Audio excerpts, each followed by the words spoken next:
Good morning, kids, and welcome to another video of Fox Flicks on Pop Cross Studios. Today we're checking out the third and final video of the Godzilla Grand Prix of turning Godzilla x Kong monsters into superheroes. Let's check it out, and judging from this image right here, we can see looks like they're using some of the new Empire monsters. Let's go.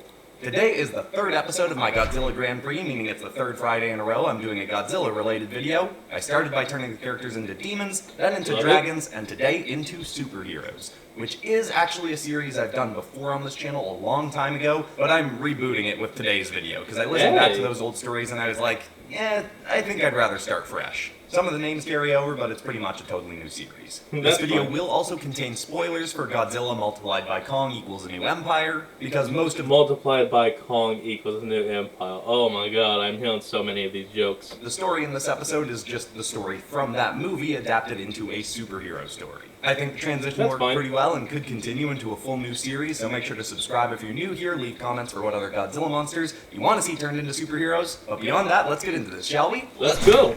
Hit like if you want, subscribe if you feel like it. By the way, enjoy the show. I got pretty good at that. Well, superheroes obviously spend much of course, we're starting off with the big G himself, or, well, the big pink G himself. of their time and energy thwarting the actions of villains and criminals. It's also not completely uncommon for different heroes to have clashes with one another. One of the most famous examples of this occurred recently between the heroes of neighboring cities. One city, the wildly advanced and world-renowned Kaitoho, a hotbed for new technology and innovation. The other, the island city of Skullpolis, fairly modern as far as cities go, but more tied to honoring the traditional ways of the native people who'd first lived on the island. Kaitoho is a port city, and the island Skullpolis is on is connected to it by ferries and a bullet train. Ooh. One person who was not welcome to use either of those to come to Kaitoho was the resident hero of Skullpolis, Willis Mirian, better known as Giga Kong. You see, he'd taken over as the hero of his city after his parents had been killed by one of the most powerful and notorious local gangs, the Skull Strikers, who Willis eventually got under control and imprisoned in the Hollow. That was the name of the prison that sat in the waters between Kaitoho and Skullpolis.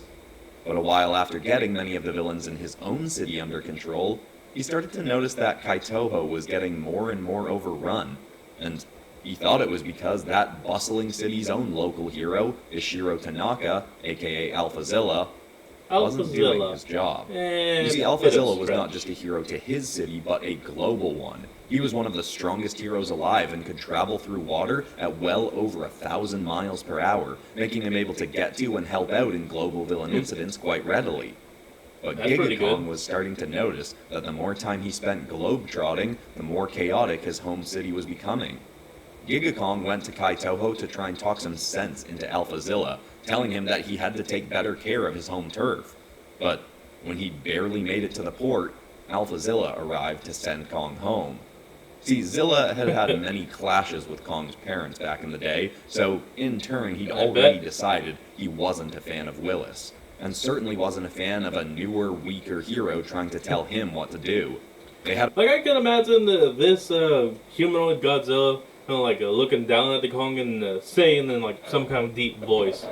It's like, I don't deal with monkeys anymore. Well, maybe he was calling him a monkey as an insult. Ooh, I really hope he doesn't make the Kong guy black, because then what I said would be racist. Had a brief dust-up right there in the port, with Zilla thoroughly trouncing Willis before sending him home. You see, Willis's powers were fairly basic, just mid-tier super strength and agility, leagues behind AlphaZilla's powers, but that also meant Willis had spent far more time training and honing his mind as a tactical fighter. He knew he was going to have to go back to Kaitoho eventually to do AlphaZilla's job for him, but he needed a way to protect himself better from the quote-unquote hero of that city, in case AlphaZilla returned from his global endeavors while Kong was still there.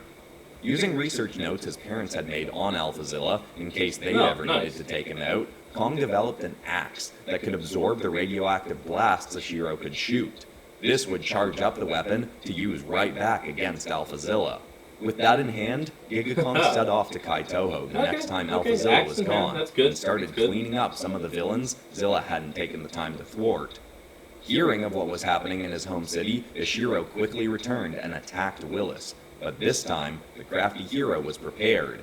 Using his axe as intended, he did the seemingly impossible and stomped AlphaZilla in a fight, telling him to do better protecting his city or Giga Kong would keep coming back to do it for him. Not a day later, though, AlphaZilla had recovered and went to Skullpolus for round 3. He knew now to quickly get rid of Kong's axe, and without that, it wasn't long before AlphaZilla was beating Kong to a pulp. He very well may have killed Kong, but mid-fight, they both heard a massive explosion coming from the water. It was the Hollow. Under both heroes' noses, a mad scientist calling himself Dr. Apex had built an android version of AlphaZilla and sent it to free all the villains locked away by both Willis and Ishiro in the Hollow. They both knew this could mean it's the Mecha G! Chaos for both their homes. So, reluctantly, they put their feud aside and worked together to take down Dr. Apex and his android. Thereafter, they made a tentative agreement to call on each other for assistance to take down the most dangerous escaped members of the Hollow. They still had a lot of beef with each other, but at least agreed to only enter each other's homes when directly invited. But AlphaZilla acknowledged that this was something he'd occasionally have to do, including for an upcoming event. See, AlphaZilla ended up spending so much energy and strength facing the escaped villains of his city that he needed a charge-up and an upgrade from an old friend who was a bit of a ways away. He knew his city would need a different protector while he was gone, so he reluctantly called in Giga Kong. Alright, starting off not too bad, starting off pretty well. Well, I kinda like it, plus the eyes, that's actually really good. Next up, who is it? Giga Kong had managed to of course, it's the one, the only Skull King. Recapture much of the Skull Striker gang, aside from their leader, and was on to tracking a flying villain he'd bested before named Kamazot, when AlphaZilla came to him. Ishiro told Kong that he needed to leave his city for a week, and grudgingly asked Kong to keep an eye on it for him. Willis agreed, in spite of the fact that, along with many villains still rampaging through his home, a very inexperienced young hero calling himself Ape Scrapper was causing problems in Skullpolus. He had a tendency to cause a lot of property damage when he tried to take down villains, and just generally wasn't great as a hero yet. He was trying to make a name for himself as Ape Scrapper, but the press was just calling him Mini Kong for his obvious similarities to Giga Kong, and the kid was not thrilled about that. Still though, Kong had been interested in looking into something in Kaitoho, the disappearance of a retired hero named Shimotilla. She was one of the few heroes whose power rivaled AlphaZilla, but she'd hung up her supersuit decades ago. Like AlphaZilla, her powers made her aging far slower, so she was essentially still in her prime and could have taken up hero work again, but hadn't in ages. And the fact that she was still so powerful made her sudden disappearance all the more concerning. Giga Kong spent the first few days of that week moving between Skullpolus and Kaitoho, facing the odd villain and investigating the area around where Shimotilla had lived. Eventually, though, an unexpected source came to him, claiming to have information on what had happened to the retired hero. The young Skullpolus hero, Ape Scrapper, said to Willis that he had essential info on where Shimotilla was, but said he'd only tell him if Willis made the kid his sidekick. Giga Kong was surprised that this kid would want to be his sidekick, as it had seemed before like the kid wanted to take over as Skullpolus's main hero. But he agreed all the same that if the kid was able to help him find Shimotilla, then they had a deal. He didn't assume that the kid was going to have much info, but astoundingly, Ape Scrapper was able to show Kong security footage of a long-forgotten villain of AlphaZilla's running through a back alley with an unconscious Shimotilla flung over his shoulder. This villain had been from before Giga Kong's time as a hero, but he did recognize him. Scar-X. He'd been a villain from Skullpolus who once tried to lead an army of minions to kill AlphaZilla and overthrow both Kaitoho and Skullpolus, but AlphaZilla had teamed up with Shimotilla to take Scar-X down. They locked him away in the Hollow where he had been ever since. Clearly, though, he'd escaped with the many other villains when Androidzilla had attacked. Giga Kong was then going to call up his most reliable informant and occasional errand boy, a small-time hero named Doug, to look more into this footage. But before he did, Ape Scrapper also claimed to have an unusually specific lead on where to find Scar-X. So, Giga Kong cautiously followed along.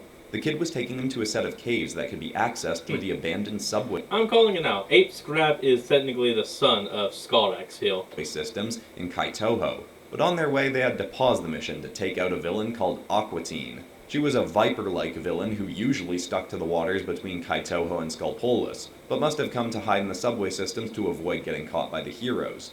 Giga Kong could have bested her quite quickly, but he took the opportunity to show Ape Scrapper the ropes of fighting a villain like her. Scrapper was shocked by how helpful Kong was being, and in the end even let the little guy land the final blow, significantly upping his confidence as a young hero.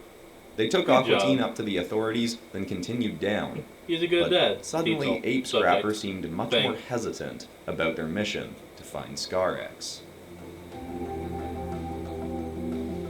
Alright, we got Skull King, authorized on Scorex. Who's next? Oh, hold on, we'll be right back. We're back with a surprising one, Titanus Tiamat. Even I wasn't expecting that. Meanwhile, AlphaZilla had swam out to meet an old ally of his called Tiamite. She didn't have quite the same strength level as AlphaZilla, but there were many similarities between them, including the type of radioactive energy that could fuel both their powers. Tiamite wasn't tied to any specific city like AlphaZilla or Giga Kong, but spent much of her time on a private boat in the open ocean, often near the Arctic Circle. For some time now, she'd stationed herself there to help wrangle any heroes and villains that took the lawlessness of the open oceans too far. This was something that the Superhero Corrections and Placement Foundation was very grateful for, as they'd had a difficult time trying to track down and control the villains of the seas. AlphaZilla showed up to her boat and called in an old favor. See, Tiamite had actually started out as a villain before she was even on the Foundation's radar. She had actually attempted to kill AlphaZilla to make a name for herself. Their fight hadn't gone as she'd hoped, though. They were both very proficient underwater, but Tiamite was even more so than Zilla, so she thought she had the upper hand. She created explosions of electricity underwater, could move even faster than Ishiro, and she could spawn clouds of ink that she could see through, but her opponents couldn't. Even still, when she'd attacked AlphaZilla, he'd held his own underwater long enough to hurl her up out of the water onto an iceberg to finish the fight on land. Seeing his incredible power, and that she was clearly outmatched, she surrendered and promised to do whatever AlphaZilla asked, if he'd not turn her into the authorities or kill her. Don't tell me it'll kill me and I'll help you. Whether he could trust her, but had noticed how many villains were starting to try and etch out territories of the seas to make their own, cutting off some of his swimming routes to get across the world. He told her to start hunting down other ocean-bound villains and turning them in to the Superhero Corrections and Placement Foundation. He also ordered her to be his eyes and ears in the ocean. She agreed to do that and eventually found she enjoyed the hero lifestyle more than being a villain anyway. Not worrying about getting taken down by Zilla or the authorities or any other powerful hero was more relaxing for her. Plus, the Foundation started to pay her for her work. Thereafter, she agreed to help AlphaZilla with whatever he needed. So, when he came to her requesting a charge-up, she was happy to give him one. They spent a few days of Tiamite channeling her own energy into Ishiro's body, and over that time his body began to glow pink, and he became leaner and faster. By the end of that time, Tiamite was drained and exhausted and needed to recharge herself. But she'd done as needed, and Ishiro was fired up and ready to go take down the remaining escaped villains from the Hollow. Which was good because Giga Kong was going to need the help more than Ishiro yet knew. So I'm guessing for the final one, we're going to get the ice-breathing lizard from the movie. The Titanus Shira, I think it's called. Giga Kong and Ape Scrapper had gone farther down into the subway tunnels to a set of dugout caves, but before they reached the path's end, Scrapper stopped Willis. He confessed that a week ago, he'd followed some goons that had been hired by Scar-X and was going to try and take them out himself, but then they'd captured him and brought him to their villain leader. Scar-X had told the kid that he had a plan to take over both Skullpolis and Kaitoho, and that the kid could either die right then and there, or he could lure Giga Kong down into the tunnels to be killed. If he did that, Scar-X would let Scrapper continue to work as a hero under his rule. Scrapper had taken the deal, but was obviously now second-guessing the decision and didn't want Kong to die. Willis thanked the kid for admitting what he was doing, but continued down into the caves anyway, stating that he could beat Scar-X and end all of this.